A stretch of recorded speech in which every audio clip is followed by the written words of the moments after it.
I'm Mary, and it's April, and I'm very excited that this month I'm here with Gunderson at Limoneira. And for you people that don't know what Limoneira stands for, it means Lemon Land. So we are officially in the middle of Lemon Land. Hi Gus, how are you today? Hi, good morning, nice to see you. Good to see you. It's been a while. Been a while. Yeah. Been busy schedules. Yeah. So what's your official title here? My title here is Director of Southern Farming. So what is your main responsibility? What is your number one priority here? Obviously, it's production of high quality fruit to sell to our customers. Along with that is, working with our employees to do that in a safe and healthy manner, and obviously do that to a profitable level. So budgets are a big important part of it, and so basically to grow as many lemons as you possibly can at the best quality for the lowest price. Okay, got it. And so how many acres are here in Ventura County that you're responsible for? Here in Ventura County we farm about 3,200 acres. Tree crop wise, that's split basically half and half between lemons and avocados. We have several varieties of lemons we grow. We grow regular Eurekas, Lisbons. We grow Meyer lemons. We grow a pink variegated lemon. And we also grow a variety of seedless lemons. Okay. And our avocados the vast majority are all Hass. We have about 50 acres of a variety called Lamb Hass. And then part of our land holdings here in the county, about 650 acres, are leased out to row crop tenants. So we also, on a day-to-day basis, deal with, working with our row crop tenants, helping them with water scheduling, traffic. There's a lot of traffic. Okay. So we do a lot with our outside tenants also. Okay, so you lease a lot of land because Limoneira, as far as being a landowner in this county, is this one of the largest ranches in the county that's contiguous, that's connected? Yes. Okay. Yeah. And that's really special this day and age because a lot of farms will have 100 acres and then they grow and then they'll have to buy 100 here or lease 100 there. But the founders of Limoneira really seem to know what they were doing when they purchased all these. Yeah. And then over time, we merged with other local growers who were at the time members of Lemon Packing House Association that we have and sell our fruit through. So the Edwards family merged with the Limoneira Company in '85, and then the Teague McKevitt Company joined with us in '95, which basically doubled our acreage. Wow. Over the last 20 years, we've gone from about 1,000 acres to 3,000 acres here in the county. Right. And that's through those other mergers. Okay. So on the 3,000 acres, how many lemons will you produce this year? What's your goal? How many pounds of lemons will you produce? We measure things. There are a lot of conversions when you're talking about selling and growing and selling and shipping lemons. We never think of it in pounds really. A field box per acre is what we measure. I was told 134 million pounds, okay, and that's what I've been telling. Okay. That's what I've been telling the kids. As a grower, I think of field boxes. So as we look at our orchards, our different crops, we monitor and measure their performance against cost, against production, quality of fruit coming out of that orchard. So we can say, well, it's this 25-year-old block of lemons is no longer productive, and we need to convert it back to a new planting of lemons. So when I look at production, I think of field boxes. On average, we do about 800 to 850 field boxes to the acre. In Ventura County, the crops, the land that we're farming, this year we'll do about 1.2 field boxes. Okay. And well, Susan in your sales department said 134 million, and kids like big numbers, so that's why a big number. That is a big number. So that's a lot of lemons. Yes. And that's a lot of responsibility. Yes. So what are some of the difficulties that you face on a daily basis when you are out in the field and you're, what are some of the things that happen in your day-to-day job? It's a lot of it's future plannings, thinking of where you want to be in 2 years and how you treat a grove, whether you're looking toward, if it's towards its end of its life, we're going to put much money into it, or we're going to pull it out in a couple of years. Obviously, as a manager, I have 50 people that work for me. Does that include harvesters? No, I don't count the harvesters. Okay. So 50 employees working on 8 different ranches, doing things like irrigation scheduling, weed scheduling, pest control. We have people that come in and do biological insect releases. So the thing that gets complicated is we have about 250 distinct blocks that we capture Wow. all the costs on. We have to schedule all the inputs, all the harvest. So you think of juggling something on a weekly basis of how you're going to treat and where you're going amongst those 250 blocks. That's the complicated part. 250 blocks. So that's a lot of preparation, organization, Yeah. efficiency systems. I think you've got it down. Don't you have it down? We have a good crew of people. We have 2 guys that are dedicated to nothing but our food safety sustainability efforts. We have a harvest crew manager, and he takes care of all the harvest. We use outside PCAs. And do you have 150 harvesters approximately? Yeah. Okay. Yeah, it's peak season, yes. Okay. Yeah. Yeah. Great. A lot of people don't know that it takes about 9 months to go from blossom to ready to be harvested lemon. And that's quite a long time, 9 months. So what are some of the things you're doing to make sure the trees are staying healthy in that 9 months so you get the biggest yield and you get the safest and best lemons that you can? There's a myriad of things we do. Obviously, keeping moisture at optimum levels. So we do soil moisture monitoring. You test the humidity in the soil? The water capacity of the soil. Then we're monitoring through leaf and soil analysis nutritional levels. So we make sure our nutritional levels are at optimum and not malnourishing the tree and not spending more money or degrading the environment by applying too much nutrients. So that's the balance. That's a balance. So I have a few lemon trees in my backyard, and they don't look like this. They actually look like Charlie Brown Christmas trees.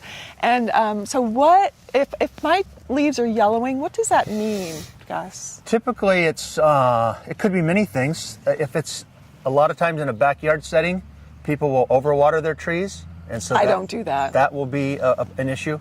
But what we see in commercial groves of yellowing is typically a deficiency of, most guys are really on the nitrogen.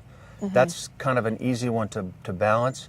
The hard one for our soils and our citrus rootstocks that we use is getting the minor nutrients at the right level. So that could be an iron deficiency, a manganese deficiency.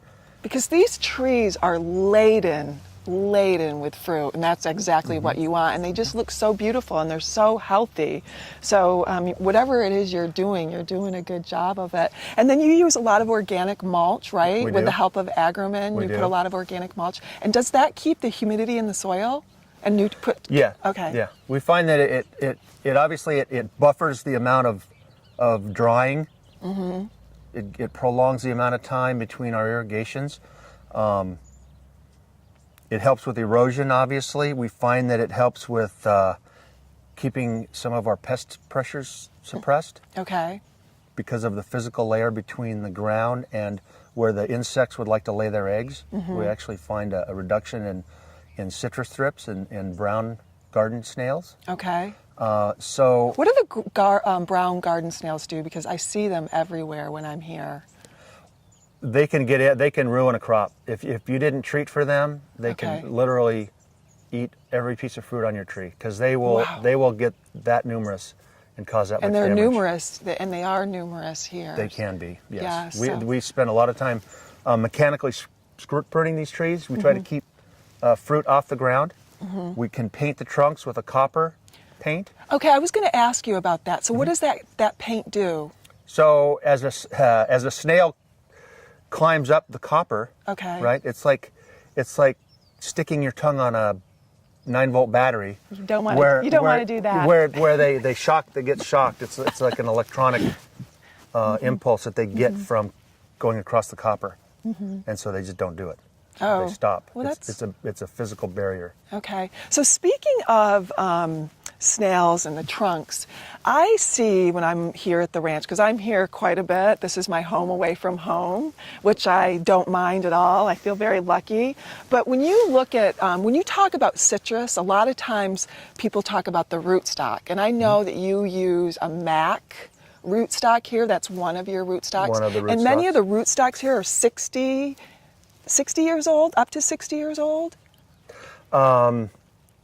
We have a couple of blocks that were planted in the 50s, so Wow. they're getting up there. Yes. Okay. And over time, new rootstocks have been developed. So, depending on the soil type, the topography, the type of crop you want to grow, that helps determine what rootstock you will use. We do use a lot of macrophylla here, but this ranch is so old and we've been planted out since the 50s on a lot of blocks. We have almost every rootstock imaginable. Oh, you do? Okay. We've got Volcamariana, we've got C35, we've got some Troyer, Carrizo. The old C35. The old stuff. Yeah. I don't know anything. You know about that. No, I don't. But when you talk about rootstock, I talked to Ben Faber, and he is an agricultural scientist in the county, and he explained that the rootstock, as long as that stays healthy, because sometimes the trees are so prolific they can burn out after 25 years, and you graft scions onto the rootstock? The rootstock, and it keeps the trees productive. And are you responsible for that as well? Does your team go out and graft, or do you bring? No. What we do is it's a one-time process on the grafting. For us, it's in commercial growers. It's a one-time process okay. of buying a grafted tree from a commercial nursery. So we wouldn't go out and say, this tree is getting weak, we're going to come and regraft it. That really doesn't pencil out. Oh, it doesn't. What we've done, what some guys have done over the years is say, if you've had a Valencia orchard and you wanted to eliminate the Valencia scion, the top working it, Okay. over to a lemon, we've done that in some instances where rather than taking out an established irrigation system and starting fresh, if you have a good healthy block of Valencias, when the Valencia market went south, there were a few people that took blocks and top worked them to lemons. Oh, interesting. Yeah. Okay. But for us, that's a very rare occasion. And say if I have a lemon tree that's producing lemons, I would never top work it to another lemon again. Okay. I would the entire block would come out and we would start fresh. Oh, I see. And you just did that over across from the Hass orchard. Down this way. I saw that. One of the biggest concerns right now in this county, both on a residential level and an agricultural level, is water and the quantity of water. And I'm sure that's a big concern here, but I know that Limoneira has always had a lot of water because you've got a very large aquifer. What's the situation? We feel comfortable with the water that we have allocated to us, and we've over the years become more and more efficient, going higher density orchards, using basically the same amount of water with higher densities. It's just timing of the irrigations are a little different. You use micro drip sprinklers, Right. so you do not, and you do it, like you said, a lot of soil testing, so you don't overwater, Right. and you make sure that. Right. So what we're doing right now is we're doing evaluations on our irrigation efficiencies. I have Edison out, and they go to our well sites, and they do soundings of the well, and then they connect to the motor, and they'll take readings on pressure, volume, and the amount of energy that's taking to pump that water, and then I get an efficiency curve, and then from there we can go downstream and make sure from the wellhead out we're as efficient as we can be. So we're getting those efficiency reports now. The use of the Agromin product is helping us. The mulch. The mulch is helping us. Oh, great. Reduce water. Our row crop tenants are more and more going to drip irrigated row crops rather than furrow irrigation. So what I also heard is that that the county is requiring the ag cut water usage by 20%. Does that pertain to Limoneira as well? No. It does no, not. no. Of course not. No. If you look at the county, it's a big landscape. The water basins are different in every section. So here we have Piru Basin that's recharged from Santa Clarita all the way. The watershed goes all the way to Acton. Okay, that's So interesting. it's a huge watershed. And then you have the Sespe that fills. You got Lake Piru that can fill. Okay. So in this Santa Clara River Basin, we have Piru, Fillmore, Santa Paula Basin. Those basins are all healthy. The Fillmore, Piru especially are healthy. Really? Yeah. So the Okay. Santa Paula Basin is the one that's being looked at, and a yield determination is being made. But there are no mandatory cutbacks. They're not mandatory no, at this point. no. You're just being asked. So what's happening though in the Las Posas Valley? It's a totally different watershed, totally different hydrogeologic conditions there, and they are being required a 20% cutback. Okay. But that does not pertain to this valley. No. Okay. And it's so good to hear that your water situation is fine for right now. That I'm happy to hear that. So on some lighter notes, I spent a lot of time at Limoneira educating children about the journey of their food and about lemons. And I don't know if you know this, but I say Farmer Gus. I use the name Farmer Gus and what he does to keep the trees healthy. So we do talk about you. But this is such a wonderful company. And many people that I talk to I've been coming here now for 5 years. And most of the people that I talk to have worked here for 20 plus years. Their grandparents or grandmothers worked here. Their parents worked there, their cousins, their aunts and uncles. And no one ever leaves this company. So No. they don't. And so that's something there's a culture here that's very important to senior management and just the founders. And what are you most proud of? When you tell people that you work for Limoneira, what are you most proud of about this company?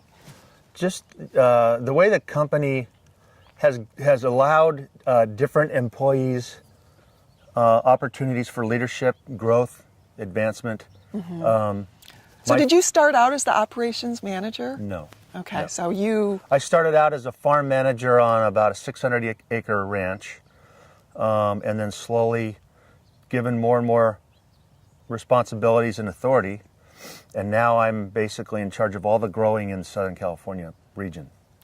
And so you can see that throughout the company. We have employees that started out as lemon pickers. Grande is now our ranch manager for Limoneira Olive Lands Division, and he started out as probably a non-English speaking immigrant when he got here, and so now he manages. And Tomas is your sustainability. Tomas Gonzalez came here, started out picking lemons, pruning, driving a forklift. I think Tomas has been in every part of the company, and he's now our director of sustainability and food safety. He's been here over 40 years. And so I think that's the most critical part of this company is employees, the way they're treated. It's your number one asset. And it's a happy place to work. It is. It's a very happy place. And when I bring kids here, they don't want to leave. They're like, it's so funny. I've got third graders that say, "Can I work here?" And I say, maybe when you come back when you're 16 or 18 and you can do an internship or something. But everybody loves coming here, and it is a happy place. It really is. And the other thing that I have to say, that every time I'm on this property, people are constantly smiling and waving to me, and I'm not even an employee here. And everybody's like, "Mary," and they're like so happy, and it's just such a great place. It's such a good feeling, and everybody's been so warm and welcoming with the kids. I'm always like, they're gonna tell me that I can't go through the packing house one day, and everybody's like so gracious. It's a very gracious, open place. So. Well, we appreciate what you do for the community, teaching young children and their families what agriculture is and where their food comes from. Because, I think in California, I think in the United States, farmers represent less than 1% of the population. Yet everybody relies on us for their food, fiber, and so it's important that people like you come out and give the kids an idea that, hey, it's not all just a happy garden. There's hard work here. And that's really one of the most important parts of my program for me. I take a lot of pride in this, is during every presentation that I do out here, I try to make sure that whether they're kids or adults understand you've got about 150 harvesters, and they're going to pick about 134 million pounds of lemons, and that's a lot of hard work. And that's just one example of all the hard work people that you do from your level to every level in agriculture to make sure that we have food on our table every single day. And so we need to thank you. Yep. Because the rest of the country, they're getting their food from California. It was, as far as I know, there was an Arctic vortex that came down. They're not growing lemons and they're not growing food, and it comes from California. So thank you for all the work you do. Anything else you want to tell? And Alex Teague, I mean, he's your partner in crime, right? He helps you. He's the guy that gives me the leash. He gives you the leash. He's a great guy. He's never been anything but honest with me and good to work with. Yeah, no, he seems great. And he's super, super smart. He pushes me out of my comfort zone, which is good.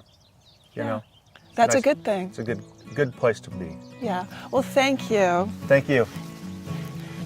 Thanks.